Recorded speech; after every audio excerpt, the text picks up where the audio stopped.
কাতারের আল উদেইদ ঘাঁটি ছাড়ার নির্দেশ। ইরান যুক্তরাষ্ট্র উত্তেজনা কোথায় গিয়ে দাঁড়ালো? ইরানের সঙ্গে উত্তেজনা বাড়তে থাকায় কাতারের আল উদেইদ বিমান ঘাঁটিতে থাকা মার্কিন সেনা সদস্যদের বুধবার সন্ধ্যার মধ্যে ঘাঁটি ছাড়ার পরামর্শ দেওয়া হয়েছে। রয়টার্সকে এমন তথ্য জানিয়েছেন ৩ জন কূটনীতিক। এই সিদ্ধান্তকে যুক্তরাষ্ট্রের সামরিক অবস্থান পরিবর্তনের ইঙ্গিত হিসেবে দেখা হচ্ছে। তবে বিষয়টি পরিষ্কার করে বলা হয়েছে, এটি কোনো বাধ্যতামূলক সরিয়ে নেওয়া নয়। এক কূটনীতিকের ভাষায় এটি সতর্কতামূলক অবস্থান বদল, পূর্ণাঙ্গ সেনা প্রত্যাহার নয়। কেন এই সিদ্ধান্ত নেওয়া হয়েছে সে বিষয়ে নির্দিষ্ট কোনো কারণ জানানো হয়নি। দোহায় অবস্থিত যুক্তরাষ্ট্রের দূতাবাস এ বিষয়ে তাৎক্ষণিক কোনো মন্তব্য করেনি। একইভাবে কাতারের পররাষ্ট্র মন্ত্রণালয়ও রয়টার্সের প্রশ্নের জবাব দেয়নি। এই সিদ্ধান্তের পেছনের প্রেক্ষাপটটা গুরুত্বপূর্ণ। এর আগে রয়টার্সকে দেয়া এক সাক্ষাৎকারে ইরানের এক জ্যেষ্ঠ কর্মকর্তা জানান, যুক্তরাষ্ট্র যদি ইরানে সামরিক হস্তক্ষেপ করে তাহলে মধ্যপ্রাচ্যে থাকা মার্কিন ঘাঁটিগুলো লক্ষ্যবস্তুতে পরিণত হবে। এই সতর্কবার্তা সৌদি আরব, সংযুক্ত আরব আমিরাত ও তুরস্ক সহ কয়েকটি আঞ্চলিক দেশকে জানানো হয়েছে বলে দাবি ইরানের। মধ্যপ্রাচ্যে যুক্তরাষ্ট্রের প্রধান সামরিক ঘাঁটিগুলো কোথায়? মধ্যপ্রাচ্য জুড়ে যুক্তরাষ্ট্রের একটি বিশাল সামরিক নেটওয়ার্ক রয়েছে, যা বাহরাইন থেকে শুরু করে তুরস্ক পর্যন্ত বিস্তৃত। ইরানের সঙ্গে সরাসরি সংঘাত হলে এসব ঘাঁটি ঝুঁকির মধ্যে পড়তে পারে। বাহরাইনে রয়েছে মার্কিন নৌবাহিনীর 5th ফ্লিটের সদর দপ্তর। এখান থেকে পারস্য উপসাগর, লোহিত সাগর, আরব সাগর এবং ভারত মহাসাগরের একটি বড় অংশে সামরিক কার্যক্রম পরিচালিত হয়। কৌশলগত দিক থেকে এটি অত্যন্ত গুরুত্বপূর্ণ। কাতারের রাজধানী দোহার বাইরে অবস্থিত আল উদেইদ বিমান ঘাঁটি হলেও যুক্তরাষ্ট্রের সেন্ট্রাল কমান্ডের অগ্রবর্তী সদর দপ্তর। এখান থেকে মিশর থেকে শুরু করে কাজাখস্তান পর্যন্ত বিস্তৃত অঞ্চলে মার্কিন সামরিক অভিযান পরিচালিত হয়। প্রায় 10,000 সেনা সদস্য এখানে অবস্থান করেন। সম্প্রতি ঘাঁটিটিতে একটি নতুন সমন্বয় কেন্দ্র চালু হয়েছে, যাতে আকাশ ও ক্ষেপণাস্ত্র প্রতিরক্ষা আরও জোরদার করা যায়। কুয়েতে রয়েছে ক্যাম্প আরিফজান, যা মার্কিন সেনাবাহিনীর সেন্ট্রাল কমান্ডের ফরওয়ার্ড হেডকোয়ার্টার। এছাড়া ইরাক সীমান্তের কাছে আলী আল সালেম বিমান ঘাঁটি এবং ক্যাম্প বুয়েরিং রয়েছে, যেগুলো ইরাক ও সিরিয়ায় সেনা পাঠানোর জন্য গুরুত্বপূর্ণ। সংযুক্ত আরব আমিরাতে আবুধাবির দক্ষিণে অবস্থিত আল ধাফরা বিমান ঘাঁটি নজরদারি ও গোয়েন্দা অভিযানে ব্যবহৃত হয়। দুবাইয়ের জেবেল আলী বন্দর নিয়মিতভাবে মার্কিন যুদ্ধজাহাজ ও বিমানবাহী রণতরী গ্রহণ করে, যদিও এটি আনুষ্ঠানিক সামরিক ঘাঁটি নয়। ইরাকে মার্কিন বাহিনী আইন আল আসাদ বিমান ঘাঁটি ব্যবহার করে, যেটি আগে ইরানের ক্ষেপণাস্ত্র হামলার শিকার হয়েছিল জেনারেল কাসেম সোলাইমানি হত্যার প্রতিশোধ হিসেবে। পাশাপাশি কুর্দিস্তানের এরবিল বিমান ঘাঁটিও প্রশিক্ষণ ও গোয়েন্দা সমন্বয়ের কেন্দ্র হিসেবে ব্যবহৃত হয়। সৌদি আরবে প্রায় 2300 মার্কিন সেনা অবস্থান করছেন। রিয়াদের দক্ষিণে প্রিন্স সুলতান বিমান ঘাঁটিতে প্যাট্রিয়ট ও থার্ড ক্ষেপণাস্ত্র প্রতিরক্ষা ব্যবস্থা মোতায়েন আছে। আরও পূর্বে জর্ডানের আজরাক অঞ্চলের মুওয়াফাক আল সালতি বিমান ঘাঁটি লেভান্ত অঞ্চলে মার্কিন অভিযানে সহায়তা করে। তুরস্কের দক্ষিণাঞ্চলের আদানা প্রদেশে অবস্থিত ইনসিরলিক বিমান ঘাঁটি যুক্তরাষ্ট্র ও তুরস্ক যৌথভাবে পরিচালনা করে। এখানে মার্কিন পারমাণবিক অস্ত্র রয়েছে বলে ধারণা করা হয় এবং সিরিয়া ও ইরাকে জোট বাহিনীর অভিযানে এটি গুরুত্বপূর্ণ ভূমিকা রাখে। সব মিলিয়ে এই ঘাঁটিগুলো এমন একটি নেটওয়ার্ক তৈরি করেছে, যেগুলো ইরান যুক্তরাষ্ট্র উত্তেজনা বাড়লে সরাসরি প্রভাবিত হতে পারে। ট্রাম্পের বক্তব্যে উত্তেজনা আরও বাড়ছে। 13 জানুয়ারি মার্কিন প্রেসিডেন্ট ডোনাল্ড ট্রাম্প প্রকাশ্যে ইরানের জনগণকে সরকারের বিরুদ্ধে বিক্ষোভ চালিয়ে যাওয়ার আহ্বান জানান। তিনি বলেন, ইরানি কর্তৃপক্ষ বিক্ষোভকারীদের হত্যা বন্ধ না করা পর্যন্ত তিনি সব ধরনের বৈঠক বাতিল করেছেন। ইরান এখন এমন এক সংকটের ভেতর দিয়ে যাচ্ছে, যা আর শুধু একটি দেশের অভ্যন্তরীণ সমস্যা নয়। ধীরে ধীরে এই পরিস্থিতি বৈশ্বিক শক্তিগুলোকেও টেনে আনছে এবং সংঘাতের ঝুঁকি দিন দিন বাড়ছে। প্রথমে আন্তর্জাতিক প্রেক্ষাপটটা বুঝে নেওয়া দরকার। যুক্তরাষ্ট্রের প্রেসিডেন্ট ডোনাল্ড ট্রাম্প হুঁশিয়ারি দিয়েছেন, ইরান যদি বিক্ষোভ দমনে সহিংসতা চালিয়ে যায় তাহলে সামরিক পদক্ষেপ নেওয়ার সম্ভাবনা উড়িয়ে দেওয়া যাচ্ছে না। এর পরপরই চীন সরাসরি সতর্ক করেছে। তারা বলেছে, ইরানের বিষয়ে কোনো ধরনের বিদেশি হস্তক্ষেপ পরিস্থিতিকে আরও ভয়াবহ করে তুলবে। অর্থাৎ বড় শক্তিগুলো এখন একে অপরের বিপরীত অবস্থানে দাঁড়িয়ে যাচ্ছে। ইরানের ভেতরের সরকার বলছে পরিস্থিতি পুরোপুরি নিয়ন্ত্রণে। দেশটির পররাষ্ট্রমন্ত্রী আব্বাস আরাকচি কূটনীতিকদের জানিয়েছেন, দেশ জুড়ে যে অস্থিরতা দেখা গেছে তা এখন নিয়ন্ত্রণে আনা হয়েছে। তার দাবি, এই বিক্ষোভগুলো ইচ্ছাকৃতভাবে সহিংস করে তোলা হয়েছিল, যেন যুক্তরাষ্ট্র হস্তক্ষেপের অজুহাত পায়। ইরান সরকার একদিকে বলছে তারা যুদ্ধ চায় না, কিন্তু একই সঙ্গে এটাও বলছে যদি যুদ্ধ চাপিয়ে দেওয়া হয় তাহলে তারা পুরোপুরি প্রস্তুত। ইরানের বক্তব্য অনুযায়ী তারা আলোচনায় বসতে রাজি, তবে সেই আলোচনা হতে হবে সমতার ভিত্তিতে, সম্মানজনক ও মর্যাদাপূর্ণ। হুমকি বা শর্ত চাপিয়ে দেওয়া হলে সেই আলোচনা গ্রহণযোগ্য হবে না।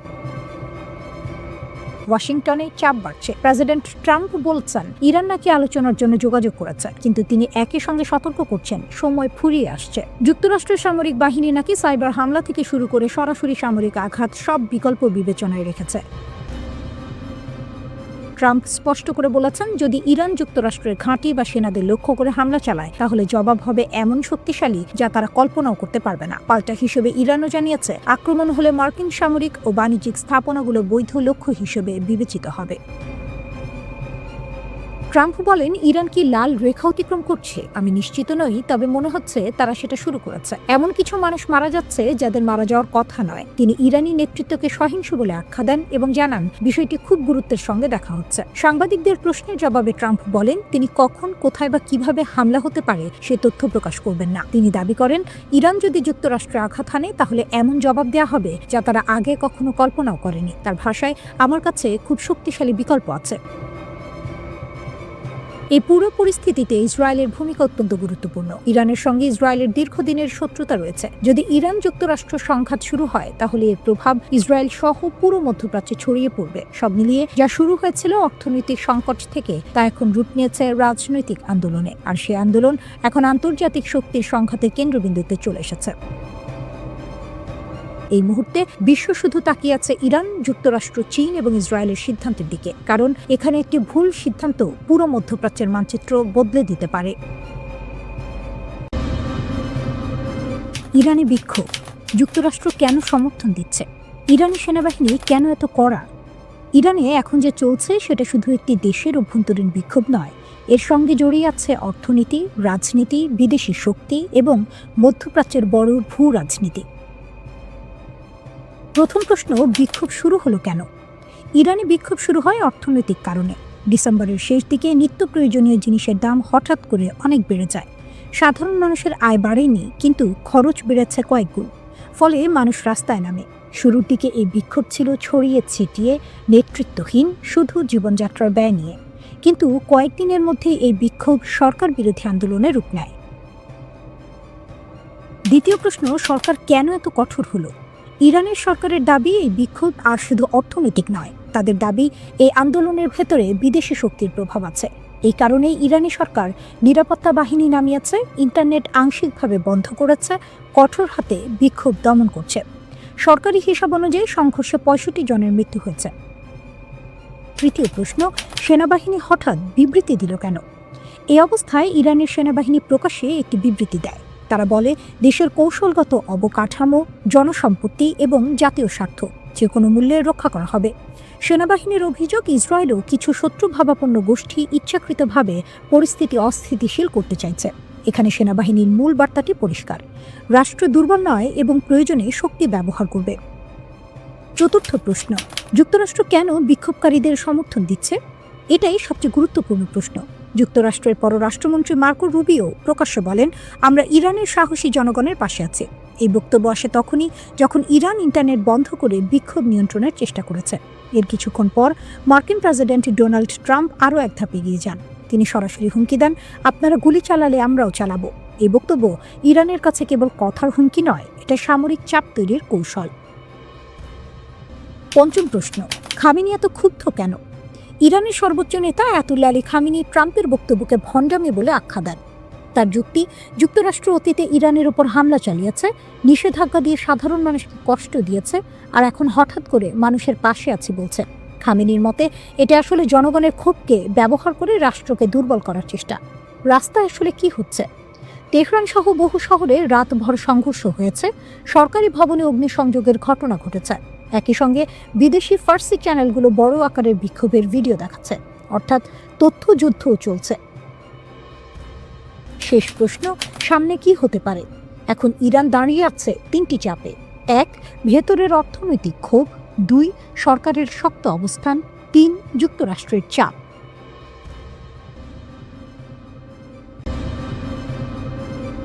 সমুদ্রের বুকে চোখের আড়ালে নীরবে চলা এক ধাওয়া, সপ্তাহের পর সপ্তাহ নজরদারি।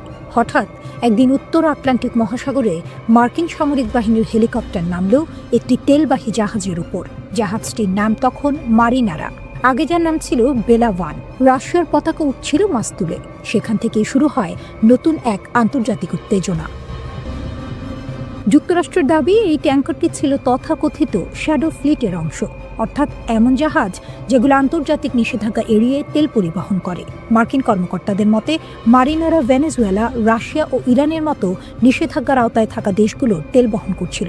শুধু তাই নয়, জাহাজটি নাকি বারবার নাম বদলেছে, রং পাল্টেছে, ট্রান্সপন্ডার বন্ধ রেখেছে যাতে স্যাটেলাইট নজরদারি এড়িয়ে চলা যায়। এই অভিযোগের ভিত্তিতেই যুক্তরাষ্ট্রের একটি ফেডারেল আদালত জাহাজটি জব্দ করার অনুমতি দেয়। সে আদেশ বাস্তবায়ন করে যুক্তরাষ্ট্রের কোস্ট গার্ড ও সামরিক বাহিনী। অপারেশনটি হয় আন্তর্জাতিক জলসীমায়। এটাই সবচেয়ে বিতর্কিত বিষয়। রাশিয়ার বক্তব্য একেবারেই আলাদা। মস্কোর দাবি এটি ছিল একটি বেসামরিক জাহাজ, আন্তর্জাতিক আইন মেনেই চলছিল। আন্তর্জাতিক জলসীমায় রাশিয়ার পতাকাবাহী জাহাজে এই ধরনের অভিযানকে তারা বলছে অগ্রহণযোগ্য উস্কানি। রুশ পররাষ্ট্র মন্ত্রণালয়ের মতে এতে আন্তর্জাতিক নৌ পরিবহন ব্যবস্থা এবং সমুদ্রের স্বাধীনতা মারাত্মক হুমকির মুখে পড়েছে। এই ট্যাঙ্কারে মোট 28 জন নাবিক ছিলেন। তাদের মধ্যে 17 জন ইউক্রেনীয়, 6 জন জর্জিয়ান, 3 জন ভারতীয় এবং 2 জন রুশ নাগরিক। জাহাজে ওঠার পর যুক্তরাষ্ট্র রুশ 2 নাবিককে আটক করে। এখানেই পরিস্থিতি আরও ঘোলাটে হয়ে ওঠে। রাশিয়া সরাসরি যুক্তরাষ্ট্রের কাছে প্রতিবাদ জানায়। বিষয়টি দ্রুত রাজনৈতিক স্তরে পৌঁছে যায়। অবশেষে রাশিয়ার আবেদনের পর যুক্তরাষ্ট্রের প্রেসিডেন্ট ডোনাল্ড ট্রাম্প সিদ্ধান্ত নেয় আটক 2 রুশ নাগরিককে মুক্তি দেওয়া হবে। রাশিয়ার পররাষ্ট্র মন্ত্রণালয়ের মুখপাত্র মারিয়া জাখারোভা এই সিদ্ধান্তকে স্বাগত জানান এবং প্রকাশ্যে যুক্তরাষ্ট্রের নেতৃত্বকে ধন্যবাদ দেন। রাশিয়ার বিশেষ দূত কিরিল দিমিত্রিয়েভ বলেন, প্রেসিডেন্ট ট্রাম্প ব্যক্তিগতভাবেই রুশ নাগরিকদের মুক্তির নির্দেশ দিয়েছেন। মস্কো এখন দ্রুত তাদের দেশে ফিরিয়ে আনার প্রস্তুতি নিচ্ছে। তবে নাবিক মুক্তি পেলেও মূল সংকট কাটেনি, কারণ জাহাজটি এখনও যুক্তরাষ্ট্রের নিয়ন্ত্রণে। রাশিয়ার অভিযোগ, এই অভিযান আসলে একটি বিপজ্জনক দৃষ্টান্ত তৈরি করল। আজ একটি রুশ জাহাজ, কাল অন্য দেশের। আন্তর্জাতিক জলসীমায় শক্তির জোরে যদি এভাবে জাহাজ দখল করা হয়, তাহলে বৈশ্বিক বাণিজ্য ও নৌ নিরাপত্তা কোথায় দাঁড়াবে? এই ঘটনার সময় উত্তেজনা আরও বেড়ে যায় যখন খবর আসে জাহাজটির আশপাশে একটি রুশ সাবমেরিন এবং একটি যুদ্ধ জাহাজ অবস্থান করছিল। যদিও সরাসরি কোনো সংঘর্ষ হয়নি, তবে পরিস্থিতি যে কতটা স্পর্শকাতর ছিল তা সহজেই বোঝা যায়। যুক্তরাষ্ট্রের পক্ষ থেকে homeland security secretary Kristi Noem এই অভিযানের প্রশংসা করেন। তার ভাষায়, এটি ছিল নিষেধাজ্ঞা বাস্তবায়নের জন্য একটি সুনির্বাচিত ও সমন্বিত অপারেশন। যুক্তরাজ্যও স্বীকার করেছে তারা এই অভিযানে লজিস্টিক সহায়তা দিয়েছে। বিশ্লেষকরা বলছেন, সাম্প্রতিক সময়ে এটি সম্ভবত প্রথম ঘটনা যেখানে যুক্তরাষ্ট্র সরাসরি একটি রুশ পতাকাবাহী জাহাজ দখল করল।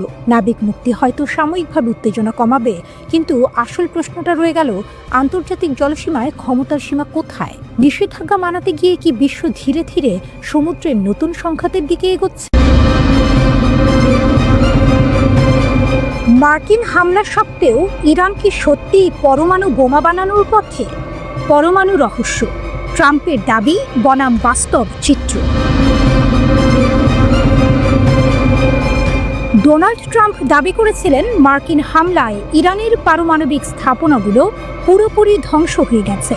শুনে হয়তো স্বস্তির নিঃশ্বাস ফেলেছিল ইসরায়েল, কিন্তু আন্তর্জাতিক আণবিক শক্তি সংস্থা IAEA বলছে অন্য কথা। তাদের মতে ইরানের পরমাণু বোমা বানানোর ক্ষমতা নাকি কয়েক মাসের মধ্যেই ফিরে আসতে পারে। এটা কি তাহলে ট্রাম্পের এক নিছকই ফাঁকা আওয়াজ ছিল, নাকি ইরানের পরমাণু সক্ষমতা সত্যি অদম্য? ট্রাম্পের দাবি, গুড়িয়ে গেছে সব। গত 13ই জুন যখন ইসরায়েল ইরানের পারমাণবিক ও সামরিক ঘাঁটিতে হামলা শুরু করে, তখন উদ্দেশ্য ছিল একটাই, ইরানকে পারমাণবিক অস্ত্র তৈরি থেকে বিরত রাখা। এরপর যুক্তরাষ্ট্র যোগ দেয় এই হামলায়, তেহরানের 3টে গুরুত্বপূর্ণ পারমাণবিক স্থাপনাকে লক্ষ্য করে। হামলার পর মার্কিন প্রেসিডেন্ট ডোনাল্ড ট্রাম্প দাবি করেন, তাদের হামলায় ইরানের পারমাণবিক কর্মসূচি নাকি কয়েক বছর পিছিয়ে গেছে। তার কথায় ছিল এক প্রকার আত্মবিশ্বাসের সুর, যেন ইরান আর কখনো পরমাণু বোমা বানানোর কথা ভাবতেও পারবে না। IAEA এর চমকপ্রদ তথ্য। পুরোটা শেষ হয়নি, কিন্তু এই আত্মবিশ্বাসের মূলে কুঠারাঘাত করলেন আন্তর্জাতিক আণবিক শক্তি সংস্থার IAEA প্রধান রাফায়েল গ্রোসি। তিনি CBS নিউজকে দেয়া এক সাক্ষাৎকারে স্পষ্ট জানিয়েছেন, যুক্তরাষ্ট্র এবং ইসরায়েলের হামলায় ইরানের পারমাণবিক স্থাপনাগুলোর মারাত্মক ক্ষতি হলেও তা সম্পূর্ণ ধ্বংস হয়নি। গ্রোসি বলেন, আসলে কেউই দাবি করতে পারে না যে সবকিছু পুরোপুরি ধ্বংস হয়ে গেছে এবং সেখানে আর কিছুই নেই। তার মতে ইরান এখনও শিল্প এবং প্রযুক্তিগতভাবে এতটাই সমৃদ্ধ যে তারা চাইলে কয়েক মাসের মধ্যেই কয়েকটি সেন্ট্রিফিউজ চালু করতে পারে এবং সমৃদ্ধ ইউরেনিয়াম উৎপাদন শুরু করতে পারে। ভাবুন তো, যেখানে ট্রাম্প দাবি করেছিলেন ইরান কয়েক বছর পিছিয়ে গেছে, সেখানে IAEA বলছে কয়েক মাস। এই পার্থক্যটা কি অবিশ্বাস্য নয়? ইউরেনিয়াম রহস্য গেল কোথায়? আরও একটি বড় প্রশ্ন হলো, হামলার আগে ইরান তাদের উচ্চমাত্রায় সমৃদ্ধ ইউরেনিয়াম সরিয়ে নিতে পেরেছিল কিনা। গ্রোসি এই বিষয়ে অস্পষ্টতা রেখে গেছেন। তিনি বলেছেন, আমরা জানি না এই ইউরেনিয়াম এখন কোথায়। কিছু হয়তো হামলায় ধ্বংস হয়েছে, আবার কিছু সরানোও হয়ে থাকতে পারে। পরে হয়তো বিষয়টি স্পষ্ট হবে। পেন্টাগনের একটি প্রাথমিক তদন্ত প্রতিবেদনেও IAEA এর কথার সুর শোনা গেছে। সেখানে বলা হয়েছিল, যুক্তরাষ্ট্রের হামলায় ইরানের পারমাণবিক কর্মসূচি হয়তো কেবল কয়েক মাস পিছিয়ে দেওয়া গেছে, কয়েক বছর নয়। ভবিষ্যৎ কি? এই তথ্যগুলো থেকে একটা বিষয় স্পষ্ট, ইরানের পারমাণবিক সক্ষমতাকে পুরোপুরি নির্মূল করা সম্ভব হয়নি। তাহলে কি ট্রাম্পের দাবি ছিল শুধুই রাজনৈতিক কৌশল, নাকি ইরানের সামরিক প্রযুক্তি এতটাই উন্নত যে এমন হামলাতেও তাদের মূল সক্ষমতা অক্ষত থাকে? ইরান বরাবরই পারমাণবিক অস্ত্র তৈরির অভিযোগ অস্বীকার করে এসেছে। এখন দেখার পালা, ইরান সত্যি কয়েক মাসের মধ্যে ইউরেনিয়াম সমৃদ্ধকরণ শুরু করে কিনা এবং বিশ্ব শক্তিগুলো তখন কি পদক্ষেপ নেয়। পরিস্থিতি কি আরও জটিল হবে, নাকি আলোচনার মাধ্যমে এর সমাধান হবে?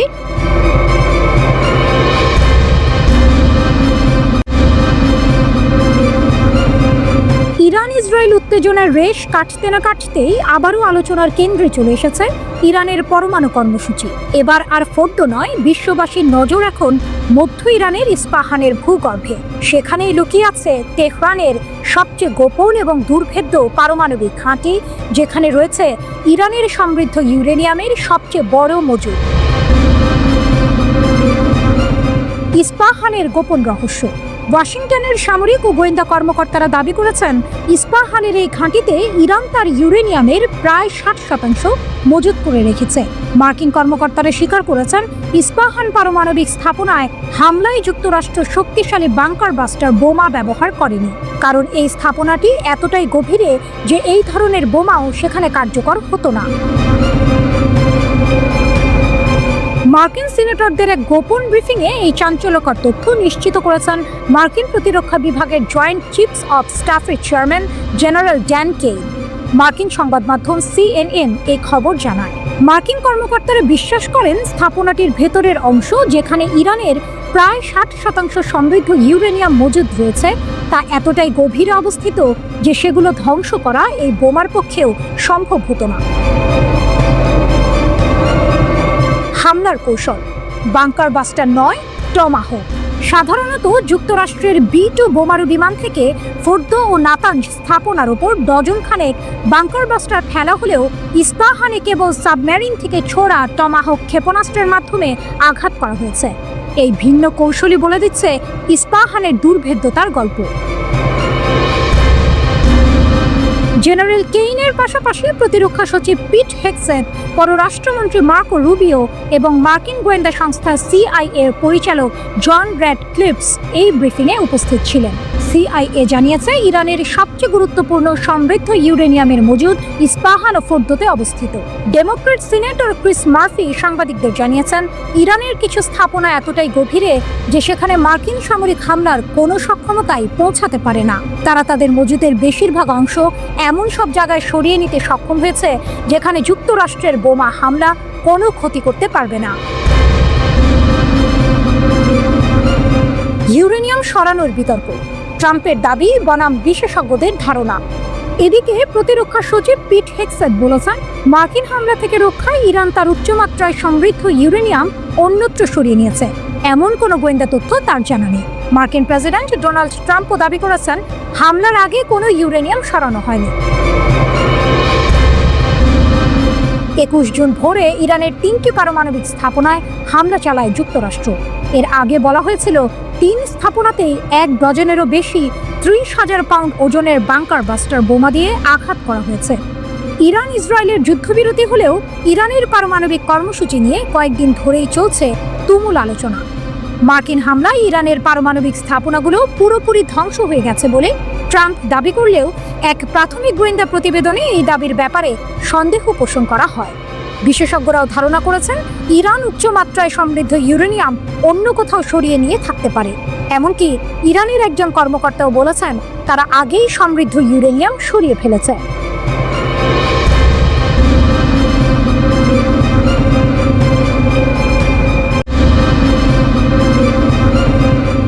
ইয়েমেনের সশস্ত্র বাহিনী YAF আবারও ইসরায়েলকে বড়সড় ধাক্কা দিয়েছে। এবার তাদের জুলফিকার ক্ষেপণাস্ত্র সরাসরি আঘাত হেনেছে বীর শেবার একটি সংবেদনশীল ইসরায়েলি সামরিক লক্ষ্যবস্তুতে। এই হামলা ইসরায়েলের শক্তিশালী আকাশ প্রতিরক্ষা ব্যবস্থার দুর্বলতাগুলো আরও একবার চোখে আঙুল দিয়ে দেখিয়ে দিল। ইয়েমেনি সশস্ত্র বাহিনীর মুখপাত্র ব্রিগেডিয়ার জেনারেল ইয়াহিয়া সারি ঘোষণা করেছেন, বীর শেবাতে একটি স্পর্শকাতর ইসরায়েলি সামরিক স্থানে দূরপাল্লার ক্ষেপণাস্ত্র হামলা চালানো হয়েছে। এটি ফিলিস্তিনিদের প্রতি ইয়েমেনের সামরিক সহায়তার এক নতুন মাত্রা যোগ করেছে। সবচেয়ে তাৎপর্যপূর্ণ বিষয় হলো, এই প্রথম ইয়েমেনি বাহিনী প্রকাশ্যে স্বীকার করল যে তারা ইয়েমেনি ভূখণ্ড থেকে প্রায় 2243 কিলোমিটার দূরে অবস্থিত বীর শেবাতে জুলফিকার ক্ষেপণাস্ত্র নিক্ষেপ করেছে। এই হামলার পরিসর এবং নির্ভুলতা সামরিক বিশ্লেষকদের অবাক করে দিয়েছে। এই হামলার গুরুত্ব কেবল এর বিশাল পাল্লার মধ্যেই সীমাবদ্ধ নয়, বরং ইসরায়েলের বহু স্তরযুক্ত বিমান প্রতিরক্ষা নেটওয়ার্ক, যার মধ্যে রয়েছে আয়রন ডোম, ডেভিড স্লিং এবং অ্যারো সিস্টেম, এড়িয়ে ক্ষেপণাস্ত্রটির সফল আঘাত হানার ঘটনাও এর গুরুত্ব বাড়িয়ে দিয়েছে। ইসরায়েলি সংবাদ মাধ্যম নিশ্চিত করেছে, বীর শেবা আরাদ অঞ্চল এবং মৃত সাগরের কিছু অংশে সাইরেন বেজে ওঠে এবং এর কিছুক্ষণ পরেই একটি বিস্ফোরণের খবর পাওয়া যায়। যদিও ইসরায়েলি কর্মকর্তারা দাবি করেছেন যে ক্ষেপণাস্ত্রটি প্রতিহত করা হয়েছে, তবে এর পরপরই সাইরেন বেজে ওঠা এবং বিস্ফোরণের খবর তাদের দাবিকে প্রশ্নবিদ্ধ করেছে। ক্ষেপণাস্ত্রটি থামাতে ইসরায়েলের ব্যর্থতা তাদের বিমান প্রতিরক্ষা ব্যবস্থার ক্রমবর্ধমান দুর্বলতা, বিশেষত দক্ষিণ দিক থেকে আসা হুমকির বিরুদ্ধে স্পষ্ট করে তুলেছে। বিশ্লেষকরা বলছেন, ক্ষেপণাস্ত্রের গতিপথের সমতলতা, অপ্রত্যাশিত উৎক্ষেপণ কোণ এবং ইন্টারসেপ্টর মজুদের ওপর চাপ এর পেছনে কাজ করেছে। প্রতিরক্ষা প্রতিবেদন অনুযায়ী ইসরায়েলের প্রযুক্তিগত উন্নত ব্যবস্থাও ইয়েমেন, লেবানন এবং ইরান সহ একাধিক ফ্রন্ট থেকে উৎক্ষেপিত দূরপাল্লার নির্ভুল অস্ত্রের সামনে ক্রমশ চ্যালেঞ্জের মুখে পড়েছে। জেনারেল সারি জানিয়েছেন, এই সর্বশেষ অভিযানটি গাজার ফিলিস্তিনিদের সমর্থনের একটি বৃহত্তর প্রচারণার অংশ। গত সপ্তাহেও ইয়েমেনি বাহিনী ব্যালিস্টিক ক্ষেপণাস্ত্র এবং ড্রোন ব্যবহার করে বীর শেবা, ইয়াফা এবং হাইফায় ইসরায়েলি সামরিক ও কৌশলগত স্থাপনাগুলিতে একাধিক হামলা চালিয়েছে। সারির দাবি অনুযায়ী এই সব হামলা তাদের লক্ষ্যবস্তুতে নির্ভুলভাবে আঘাত করেছে এবং তাদের কাঙ্ক্ষিত ফলাফল অর্জন করেছে। সারি দৃঢ়ভাবে বলেছেন, অনুগত ইয়েমেন কখনোই ফিলিস্তিনি জনগণের প্রতি তার ধর্মীয়, নৈতিক এবং মানবিক বাধ্যবাধকতা ত্যাগ করবে না, পরিণতি যাই হোক না কেন। তিনি পুনরায় নিশ্চিত করেছেন যে ইসরায়েলি আগ্রাসন শেষ না হওয়া এবং অবরোধ প্রত্যাহার না হওয়া পর্যন্ত গাজার সাথে সংহতি জানিয়ে সামরিক অভিযান অব্যাহত থাকবে। সম্প্রতি ইয়েমেনি সশস্ত্র বাহিনী প্যালেস্টাইন 2 হাইপারসনিক ক্ষেপণাস্ত্রও মোতায়েন করেছে। 2023 সালের নভেম্বরে লোহিত সাগরে ইসরায়েল ও মার্কিন সমর্থিত নৌযানে হামলা শুরু করে ইয়েমেনি সশস্ত্র বাহিনী।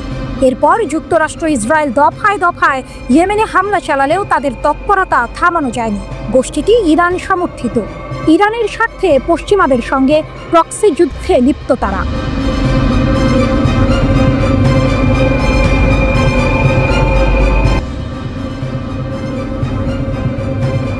কেন ইরানকে হারানো ইসরায়েলের জন্য প্রায় অসম্ভব? একদিকে ইসরায়েলি মিসাইল উড়ে এসেছে ইরানে, অন্যদিকে ইরানি মিসাইল আছড়ে পড়েছে আইডিএফ ও মোসাদের দফতরে। ডোনাল্ড ট্রাম্পের যুদ্ধবিরতি ঘোষণার পরও উভয় দেশ একে অপরের উপর ঝাঁপিয়ে পড়েছে। এর মধ্যেই ইরান জোর দিয়ে বলছে তাদের হারানো ইসরায়েলের পক্ষে এক প্রকার অসম্ভব। কিন্তু কেন? বিশেষজ্ঞরা এমন 7টি কারণ উল্লেখ করেছেন যার জন্য ইরানকে পরাজিত করা ইসরায়েলের পক্ষে খুবই কঠিন।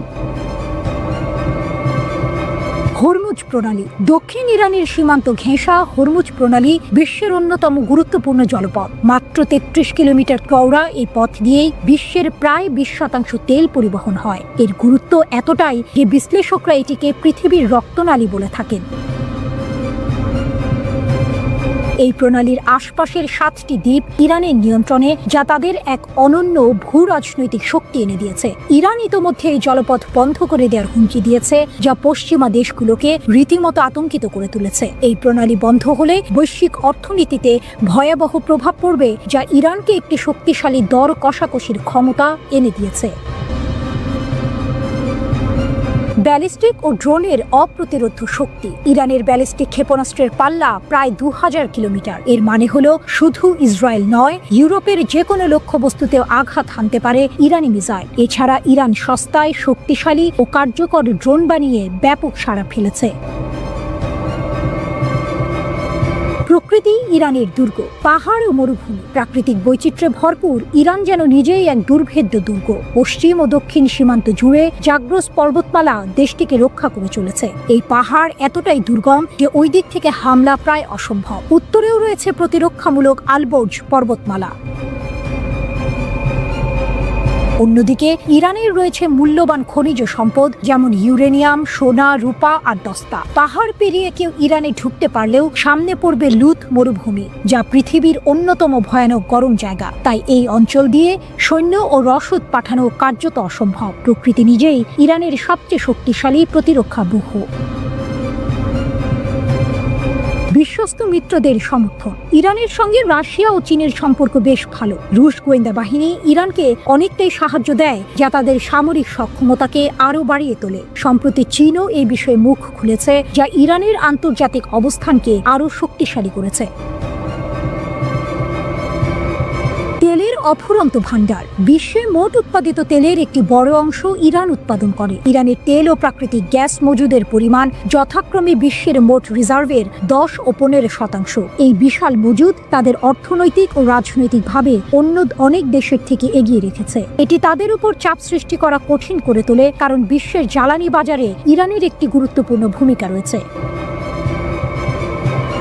ছায়া যুদ্ধের শক্তিশালী জাল। ইরানের একটি বড় শক্তি হলো তার প্রক্সি জাল। ফিলিস্তিনে হামাস, লেবাননে হিজবুল্লাহ, সিরিয়ার প্রতিরোধ গোষ্ঠী, ইরাকের প্রতিরোধ গোষ্ঠী এবং ইয়েমেনের হুথি বিদ্রোহীদের সমর্থন দিয়ে থাকে ইরান। এই নেটওয়ার্কের উপর নির্ভর করে ইরান ইসরায়েলের মতো দেশের উপর চাপ বাড়াতে পারে। এটি ইরানকে সরাসরি যুদ্ধে না জড়িয়েও বিভিন্ন অঞ্চলে প্রভাব বিস্তারের সুযোগ দেয়, যা তাদের সামরিক কৌশলের একটি গুরুত্বপূর্ণ অংশ।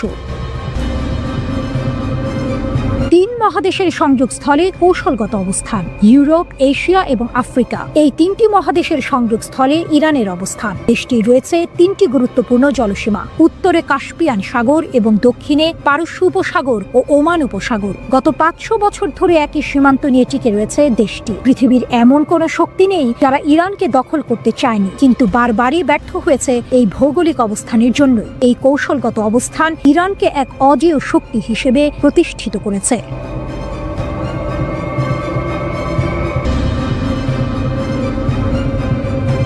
সম্প্রতি ইরান ইরাক সীমান্তের কাছে ঘটল এক চাঞ্চল্যকর ঘটনা। ইরানের নতুন এবং অত্যাধুনিক মাজিদ বিমান প্রতিরক্ষা ব্যবস্থা ব্যবহার করে একটি ইসরায়েলি IAI হেরন ড্রোন ভূপাতিত করা হয়েছে। এই ঘটনা ইরান ও ইসরায়েলের মধ্যে চলমান প্রক্সি যুদ্ধের এক গুরুত্বপূর্ণ মোড়, যা তেহরানের সামরিক প্রযুক্তিতে অভাবনীয় অগ্রগতির ইঙ্গিত দিচ্ছে। রিপোর্ট বুলগেরিয়ান মিলিটারির। এক দশকের গোপন যুদ্ধ। ইসরায়েল ও ইরানের মধ্যে দশক ধরে এক গোপন যুদ্ধ চলে আসছে, যেখানে উভয় দেশ একে অপরের সামরিক ও পারমাণবিক স্থাপনাগুলোতে নজরদারি এবং হামলা চালিয়ে আসছে।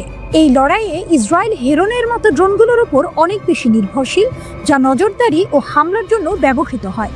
অন্যদিকে ইরান তার আকাশসীমা রক্ষার জন্য বিমান প্রতিরক্ষায় ব্যাপক বিনিয়োগ করেছে। এই উত্তেজনাপূর্ণ আঞ্চলিক সংঘাতের মধ্যে মাজিদ ব্যবস্থার মাধ্যমে হেরন ড্রোন ভূপাতিত করাটা ইরানের জন্য এক বিরাট সাফল্য। এটি আন্তর্জাতিক নিষেধাজ্ঞা সত্ত্বেও ইরানের প্রতিরক্ষা শিল্পের সক্ষমতা প্রমাণ করে এবং ইঙ্গিত দেয় যে ইরান এখন অত্যাধুনিক বিমান হুমকি মোকাবিলায় আরও পারদর্শী হয়ে উঠেছে। এই ঘটনা বৃহত্তর ভূ রাজনৈতিক গতিশীলতাকেও প্রতিফলিত করে, কারণ এই অস্থির অঞ্চলে উভয় দেশই নিজেদের প্রভাব বিস্তারের জন্য প্রতিযোগিতা করছে। মাজিদ ইরানের নতুন প্রতিরক্ষা শক্তি আরাস কৌশলগত যানে স্থাপিত ইরানের মাজিদ বিমান প্রতিরক্ষা ব্যবস্থা দেশটির নিম্ন এবং মাঝারি উচ্চতার আকাশ হুমকি মোকাবিলায় সক্ষমতা বাড়িয়েছে। এই ব্যবস্থায় AD-08 ক্ষেপণাস্ত্র ব্যবহার করা হয়, যার পাল্লা প্রায় 8 থেকে 10 কিলোমিটার। নির্ভুল লক্ষ্যবস্তুর জন্য এটি ইলেকট্রো অপটিক্যাল এবং রাডার নির্দেশনার এক অসাধারণ সমন্বয় ব্যবহার করে। 2019 সালে মার্কিন গ্লোবাল হককে ভূপাতিত করে সেভন খোর্দাদ ব্যাপক পরিচিতি লাভ করেছিল, কিন্তু মাজিদ সিস্টেম গতিশীলতা এবং দ্রুত স্থাপনার উপর জোর দেয়। মাজিদ অপারেটররা ড্রোন এবং কম উচ্চতায় উড়ন্ত বিমান থেকে গুরুত্বপূর্ণ অবকাঠামো বা মোবাইল সামরিক ইউনিটগুলোকে দ্রুত রক্ষা করতে পারে। নিষেধাজ্ঞার কারণে সীমাবদ্ধতা থাকা সত্ত্বেও ইরানের প্রতিরক্ষা শিল্প দেশীয়ভাবে উন্নত উপাদানগুলির উপর নির্ভর করে নিজেদের প্রকৌশলগত স্থিতিস্থাপকতা প্রদর্শন করেছে। মাজিদের কম্প্যাক্ট ডিজাইন এটিকে ইরানের স্তরযুক্ত বিমান প্রতিরক্ষা নেটওয়ার্কের সাথে সহজেই একীভূত হতে সাহায্য করে, যা দীর্ঘপাল্লার সিস্টেমগুলোর পরিপূরক হিসেবে কাজ করে। 6 কিলোমিটার পর্যন্ত উচ্চতায় লক্ষ্যবস্তুতে আঘাত করার ক্ষমতা এটিকে হেরনের মতো মাঝারি উচ্চতার দীর্ঘ সহনশীল ড্রোনগুলোর বিরুদ্ধে বিশেষভাবে কার্যকর করে তোলে। তবে উন্নত বিদেশি প্রযুক্তি ব্যবহারের সীমাবদ্ধতা আরও পরিশীলিত হুমকির বিরুদ্ধে এর কার্যকারিতা কমিয়ে দিতে পারে। তবুও মাজিদ আঞ্চলিক সংঘাতে UAV এর ক্রমবর্ধমান প্রসারকে মোকাবিলা করে বিমান প্রতিরক্ষায় স্বয়ংসম্পূর্ণতার জন্য ইরানের অনুসন্ধানে একটি গুরুত্বপূর্ণ পদক্ষেপ। হেরনের বিরুদ্ধে এর সফল ব্যবহার এর ব্যবহারিক নির্ভরযোগ্যতা নির্দেশ করে, যদিও এর পূর্ণ ক্ষমতা এখনও পর্যালোচনার অধীনে। IAI হেরন ইসরায়েলের গোয়েন্দা বাহু ইসরায়েলের IAI হেরন, যা মাটার্স 1 নামেও পরিচিত, দেশটির অনুসন্ধান এবং আক্রমণ ক্ষমতার ভিত্তিপ্রস্তর হিসেবে কাজ করে। এই ড্রোন প্রায় 30,000 ফুট উচ্চতায় 45 ঘন্টা পর্যন্ত আকাশে ভেসে থাকতে পারে। উন্নত electro optical sensor, synthetic aperture radar এবং যোগাযোগ রিলে দিয়ে সজ্জিত এই ড্রোন বিশাল দূরত্বে রিয়েল টাইম গোয়েন্দা তথ্য সংগ্রহ করে। ইরানের প্রেক্ষাপটে IDF প্রায়শই সামরিক এবং পারমাণবিক স্থাপনা পর্যবেক্ষণের জন্য হেরন মোতায়েন করে, যা কৌশলগত সিদ্ধান্ত গ্রহণের জন্য গুরুত্বপূর্ণ তথ্য সংগ্রহ করে। IDF মুখপাত্র নিশ্চিত করেছেন যে 298 নম্বর ড্রোনের ক্ষতি একটি ধাক্কা, কিন্তু এটি কোনো গুরুতর আঘাত নয়।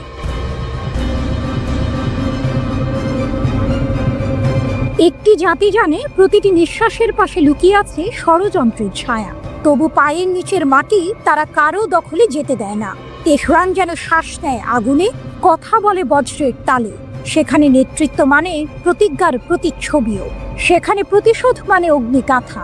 এই যুদ্ধের গল্পে গর্বে ফেটে পড়া ইসরায়েল কি নিঃশব্দ, আর যুক্তরাষ্ট্রকে দিগ্ভ্রান্ত এক সম্রাট যার কূটনীতি পথ হারিয়েছে মরুভূমির বালিতে।